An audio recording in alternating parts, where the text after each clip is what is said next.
Bon, tout le monde. L'une des plus grandes erreurs commises par les Occidentaux a été de penser que les mosquées sont comme n'importe quel autre lieu de culte, comme les églises, les synagogues ou les temples hindous ou sikhs. Mais il s'est avéré que les mosquées sont quelque peu différentes des lieux de culte des autres religions. Il n'y a pas de meilleur pays que le Royaume-Uni pour examiner ce phénomène de l'islam politique ou la façon dont les mosquées sont utilisées pour faire avancer les causes islamiques. Parce qu'au Royaume-Uni, les mosquées sont utilisées pour faire avancer les causes islamiques. Dans certains cas, les mosquées stockent même des armes pour des hommes musulmans prêts à prendre les armes contre la société britannique majoritaire. Regardez ceci. Cela s'est produit juste après les émeutes de Southport, lorsque certains Britanniques étaient en colère à cause de l'afflux de personnes venant de pays du tiers-monde qui tuaient des enfants, des filles et des femmes britanniques. Alors ils sont descendus dans la rue et cela s'est transformé en émeute. Les musulmans sont également sortis, mais eux sont venus avec des armes. Regardez ceci. Le Royaume-Uni est tellement brisé que l'officier de police envoyé pour contrôler les foules musulmanes en colère était lui aussi musulman. Et écoutez ce qu'il avait à dire à ses frères musulmans. S'il y a quoi que ce soit, un problème ou autre, ce que je fais, c'est que je pars. Tu as entendu ça? S'il y a des armes, ce que nous savions puisqu'on l'a même vu sur Sky News, il a dit « S'il y a des armes sur vous, veuillez les déposer dans la mosquée ». Quand tu es en colère, je les appellerai simplement dans la mosquée, sans donner de raison à personne.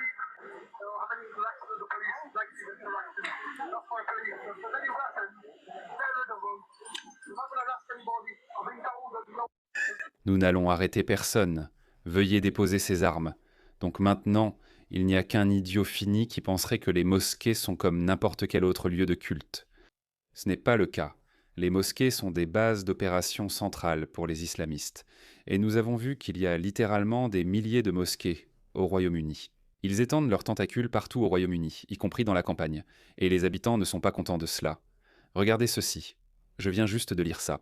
Colère alors que la jolie petite église vieille de 600 ans d'un village britannique est transformée pour ressembler à une mosquée. Il y a plus de 50 mosquées dans le Yorkshire et environ 1700 dans l'ensemble du Royaume-Uni. Presque toutes ont ouvert au cours des 50 dernières années.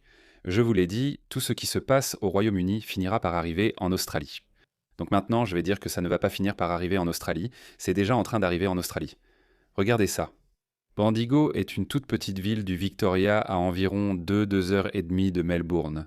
Et regardez ce qui s'y passe. Regardez ça. Une mosquée controversée ouvre après une décennie d'opposition acharnée. Pendant très longtemps, les habitants de Bendigo se sont opposés à la construction de cette mosquée. Et devinez quoi? Le gouvernement travailliste a donné 500 000 $ de l'argent des contribuables pour construire cette abomination. Comme d'habitude, la première ministre Jacinta Allen, les députés Mary Edwards et Lisa Chesters, ainsi que le maire Thomas Prince étaient là présents à l'ouverture du centre communautaire islamique de Bendigo vendredi, bien que certaines zones soient encore en travaux. Un groupe de résidents a ensuite perdu des recours juridiques devant le tribunal civil et administratif du Victoria, ainsi que devant la cour d'appel en 2015. Et finalement devant la Haute Cour en 2016, et la construction a commencé en 2019 avec l'aide de, 400 000 $ de financement de la part du Premier ministre de l'époque, Dan Andrews. Oh, pardon. Eh bien, j'avais raison. C'est 500 000 en 2022, la mosquée a reçu 100 000 $ supplémentaires de fonds fédéraux provenant des contribuables du gouvernement travailliste d'Albanese dans le cadre d'une promesse de campagne électorale pour aider le centre islamique à être achevé. Pourquoi mes impôts servent-ils à cela alors que les habitants ne veulent pas de cette horreur? En réalité, il n'est pas si difficile de comprendre pourquoi les musulmans réussissent aussi bien à imposer leur volonté au reste d'entre nous alors que nous ne voulons même pas que cela arrive. Pourquoi? À cause d'un mot magique, islamophobie. Nous avons des gens comme celui-ci. Regardez ça. Le sénateur du Pakistan, je veux dire.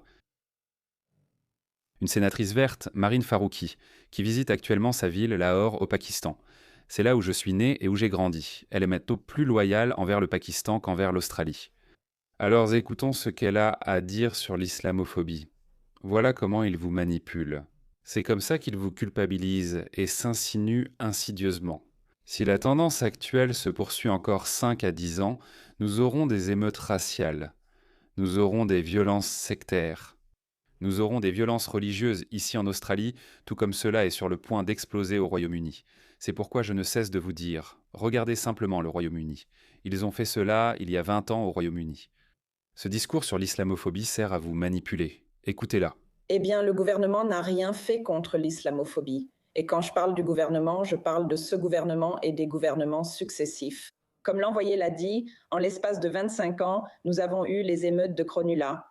Un Australien a tué 51 musulmans dans une mosquée à Christchurch. Et vraiment, rien n'a changé pour la communauté ici. Vous voyez ça?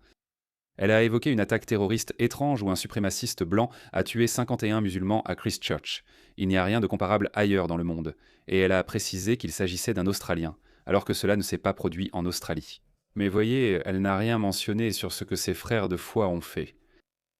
Malmonas Nabedakram, Une musulmane du sous-continent. Des parents indiens. Et elle a mentionné les émeutes de Cronulla. Les émeutes de Cronulla ont eu lieu après que des musulmans ont harcelé une Australienne sur une plage. C'est ça qui a déclenché les émeutes de Cronulla, que tu n'as pas mentionné. Ils vont encore vous manipuler et vous culpabiliser. Je pense qu'on en est au point où tu dis « Tu sais quoi ? Traite-moi de raciste, traite-moi d'intolérant. Je m'en fiche. » Et ils le savent. Ils savent que ça ne marche plus. Ils savent que les gens ne se soucient plus de ces étiquettes, ce qui explique pourquoi One Nation prend de l'ampleur. Ce sénateur pakistanais n'aime pas One Nation. Nous avons vu une forte augmentation ces 2 dernières années.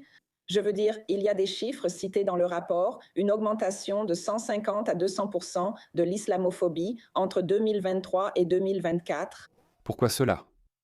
Les musulmans aiment poser cette question aux juifs.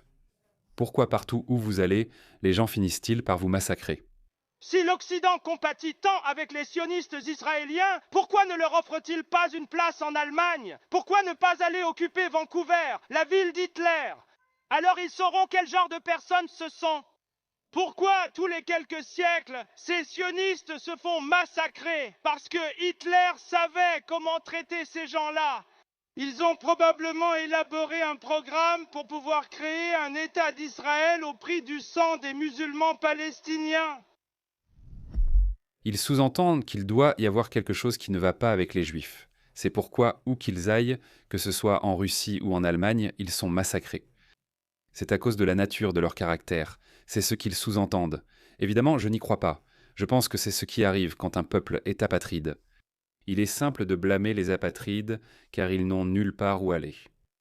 C'est l'explication des pogroms contre les Juifs. Cependant, les musulmans ont 55 pays, mais ils quittent quand même ces pays et viennent dans les pays occidentaux. Puis ils transforment ces pays occidentaux en ceux qui l'ont quitté. Et ensuite, ils se plaignent encore de l'islamophobie. C'est vrai qu'il n'y a pas d'autre peuple qui soit aussi, quel est le bon mot, sans se faire signaler. Donc je ne veux pas blâmer les musulmans en tant que tels, d'accord ?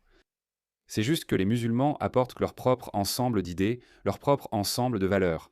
Et ces valeurs, malheureusement, ne sont pas compatibles avec les valeurs occidentales. Elles ne le sont tout simplement pas. Que voulez-vous que l'Occident fasse ? Continuer à jouer son avenir en espérant qu'un jour ces personnes trouveront des valeurs communes et qu'elles s'intégreront. Non. Encore et encore, nous avons vu que plus vous importez de musulmans, plus votre mode de vie s'érode. C'est comme ça. C'est simplement une réalité. Et vous demandez en gros aux Occidentaux de ne pas protester contre l'érosion de leur mode de vie. Leur mode de vie est remplacé par un mode de vie étranger, ce qui, je le regrette, pose problème à beaucoup. Beaucoup de gens ne veulent pas que leur mode de vie change pour adopter le mode de vie islamique. Et en plus de cela, il y a une montée des sentiments anti-arabes et anti-palestiniens. Et cela pourrait avoir quelque chose à voir avec le fait que vous vous agitez dans tous les sens, bloquez les rues, priez, criez, hurlez, protestez chaque week-end pour un problème qui n'a rien à voir avec l'Australie. Cela pourrait avoir un rapport avec ça. Vous savez quoi les gars ? Laissez-moi dire quelque chose très clairement. En fait, vous savez quoi ? Finissons-en avec elle. Rien n'a été fait. En fait, ça ne nous intéresse pas de l'écouter. J'essaie d'avertir l'Occident depuis très longtemps. Au moins depuis 2018, mais mes avertissements ont soudainement pris de l'ampleur après le comportement des musulmans dans les pays occidentaux, après le 7 octobre 2023. Jusqu'à ce moment-là, la plupart des gens détournaient le regard parce que leur vie allait bien. Certains étaient très préoccupés par les confinements liés au Covid et les gens sortaient vent du confinement. Donc les gens essayaient de reprendre leur vie en main. Et jusqu'à ce moment-là, les gens ne se souciant pas vraiment de la menace islamique. J'ai débattu avec des personnes comme Daniel Akikachu et de nombreux musulmans. J'ai débattu avec eux, j'ai démonté leurs arguments. Je me demandais pourquoi les Occidentaux ne sont pas alarmés par ce que ces gens déclarent fièrement. Ils défendaient ouvertement le mariage des enfants. Je pensais qu'un Jean ou un Paul dirait non, mais à ce moment-là, personne n'était intéressé. Puis le 7 octobre est arrivé. Ensuite, l'attitude des gens a soudain changé. Beaucoup se demandaient « qu'est-ce qui se passe ?» Mais ce n'était pas le cas de tous, car il y a un aspect humain. Et les musulmans ont très bien joué cette carte en remplissant votre fil d'actualité de vidéos de propagande, et certaines étaient aussi de vraies vidéos. Bien sûr, personne ne souhaite voir des femmes, des enfants ou quiconque exploser. Mais les musulmans exploitent cela à merveille.